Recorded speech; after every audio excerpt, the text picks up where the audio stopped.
एक गांव जो उदासपुर नाम से जाना जाता है और उसी गांव के साथ ही एक किन्नर का घर होता है और उस जगह लोगों का आना जाना बहुत ही कम होता है।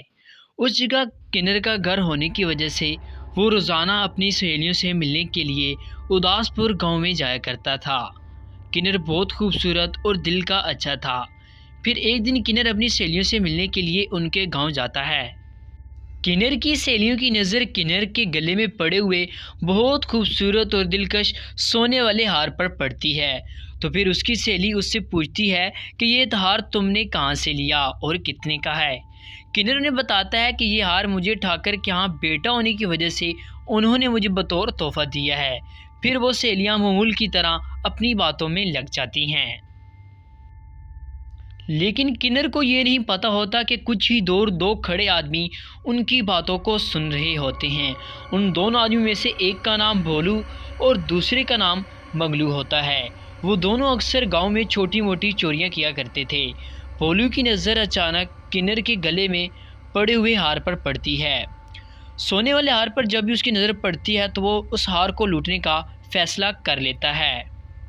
और दूसरी तरफ मंगलू उस किन्नर को बहुत बुरी नज़रों से देख रहा होता है।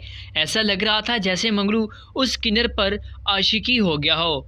और फिर मंगलू अपने दोस्त भोलू से कहता है कि देखो यार क्या कमाल का किन्नर है।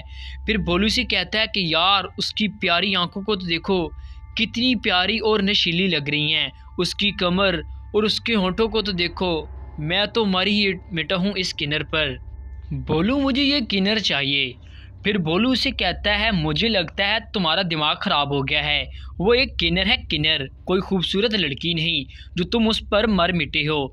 और मेरी तो वैसे भी नज़र उसके गले में पड़े हुए सोने और हीरे वाले हार पर है। मंगलू तुम नहीं जानते उस हार की कीमत क्या होगी। अगर उस हार को हम लूट कर बेच डालें ना तो अच्छा खासा पैसा हमारे हाथ लग सकता है। और ये तुम्हारे दिमाग में किन्नर का इश्क सवार हो गया है ना, इसे निकाल डालो अपने दिमाग से और अपने काम पर लग जाओ। फिर मंगलू कहता है अरे ओ भोलू, मुझे वो किन्नर चाहिए और हर हाल में चाहिए। और तुम मेरी बात ये कान खोल कर सुन लो, मैं हर हालत में उस किन्नर को हासिल करके रहूँगा। फिर भोलू कहता है कि ठीक है मंगलू, मैं तुम्हें वो किन्नर हासिल करने में मदद करूँगा और मुझे वो उसके गले में पड़े हुए सोने और हीरे वाला हार चाहिए। तुम हार दिलवाने में मदद करो, मैं तुम्हें उसके साथ ऐश करवाने में तुम्हारी मदद करूँगा। और दूसरी बात, तुम्हारा उस हार में कोई हिस्सा नहीं होगा। अब बोलो तुम्हें ये शर्त मंजूर है।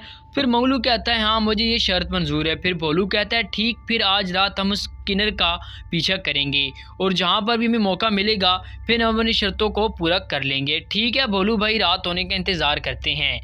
और फिर जब रात होती है तो किन्नर अपना काम ख़त्म करके बाद अपने घर की तरफ लौट रहा होता है और मंगलू और भोलू उस किन्नर का छुप कर इंतज़ार कर रहे होते हैं।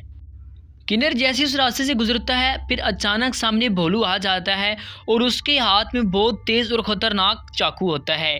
किन्नर उसके हाथ में चाकू देखकर बहुत डर जाता है। फिर वो किन्नर पलट कर वापस भागने की करता है तो उसका दूसरा दोस्त मंगलू उसके सामने आ जाता है और उसके हाथ में भी बहुत तेज़ चाकू होता है। किन्नर ये देखकर बहुत ही डर जाता है। फिर भोलू इस किन्नर को कहता है कि मुझे तुम्हारे गले का हार चाहिए, मुझे अपने गले से हार उतार कर दे दो, मैं तुम्हें जाने दूंगा। वो किन्नर बहुत डर जाता है और इस हार को गले में से उतार कर भोलू को दे देता है। और फिर किन्नर कहता है कि अब प्लीज़ मुझे जाने दो। फिर भोलू कहता है अरे तुम्हें हम कैसे जाने दें, तुम्हारे पास एक और कीमती चीज़ है और उस कीमती चीज़ पर मेरा दोस्त मर मिटा है, तुम उसको वो चीज़ दे दो फिर तुम जा सकते हो, वरना हम तुम्हें मार डालेंगे। और तुम अच्छी तरह से जानते हो हम उस रास्ते पर खड़े हैं जहाँ कोई भी नहीं आता, अगर हमने तुम्हें मार भी दिया ना तुम्हारा कोई कुछ नहीं बिगाड़ सकता। और फिर मंगलू अचानक से उस किन्नर की तरफ बढ़ने लगता है और उस किन्नर के साथ ज़बरदस्ती करना शुरू कर देता है। और जब मंगलू इस किन्नर के साथ ज़्यादती कर रहा होता है तो गलती से मंगलू से उस किन्नर को चाकू लग जाता है और वो किन्नर मरते हुए दोनों को बद्दुआ देता है कि तुम जालिमों ने मुझे मार डाला, मैंने तुम्हारा क्या बिगाड़ा था और मैं तुम्हें बद्दुआ देता हूँ, मेरे मरने के बाद मेरी आत्मा तुम सबसे बदला लेगी। और ये कहकर किन्नर की मौत हो जाती है और वो दोनों किन्नर को इस हालत में देखकर वहाँ से रफू चक्कर हो जाते हैं।